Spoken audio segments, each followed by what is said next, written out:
Donc Jean-Jacques Rivet, je dirige tout le département d'optimisation de la performance pour le PGA Open Tour. Je suis aussi en charge de tout le département d'innovation pour la société Under Armour, pour tout ce qui concerne le golf et le rugby.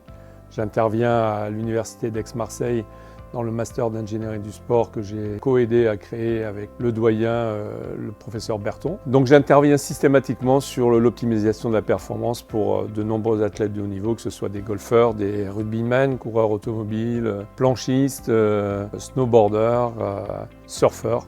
Donc la clé de mon travail, en fin de compte depuis le départ, c'est d'optimiser la performance et la gestuelle d'un athlète et de comprendre quelles sont les limitations pour chacun et surtout de savoir quelle est la signature de son geste.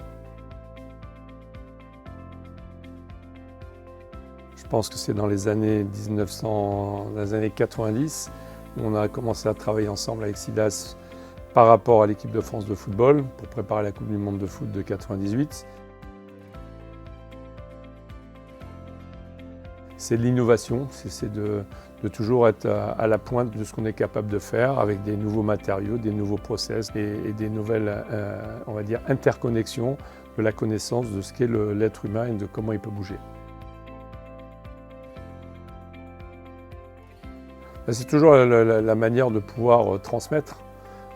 Si on est là et si on a eu les résultats que l'on a chacun dans notre activité, notre métier, parce qu'il y a des gens qui à un moment donné nous ont transmis un savoir et qu'on a su optimiser. Donc la clé c'est une mission qui est la mienne, je pense, jusqu'à la fin, c'est de pouvoir transmettre le plus possible ce qu'on sait. En anglais, le legacy, la transmission du savoir, c'est quelque chose qui est important. Encore faut-il, pour transmettre le savoir, savoir ce que les autres savent aussi et le mettre en corrélation pour découvrir des nouvelles voies et des voies de plus en plus simples, de plus en plus faciles à assimiler. Et quand on voit la problématique qu'on a de pouvoir se déplacer, de pouvoir faire un mouvement efficace, simple, naturel, on a toujours beaucoup à faire en 2020.